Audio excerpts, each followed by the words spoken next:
Светот и Македонија денес го одбележуваат 8 април, светскиот ден на ромите.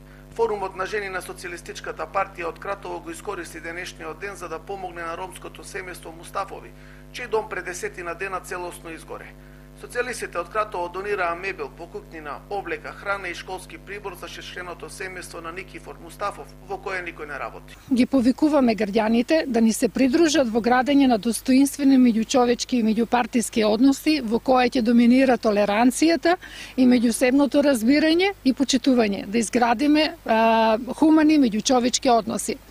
СПМ ќе продолжи да ги почитува и негува длабоките корени на стеблото што го засадија социјалистите. Семејството Мустафови доби парична помош за итно да го покрие домот. Општинскиот совет и градоначалникот на Кратово Мите Андоновски доделија еднократна помош од 30.000 денари, а истата сума ја добија и од Министерството за труд и социјална политика. Семејството Мустафови апелира хуманите граѓани да донираат за што поскора обнова на скромниот дом.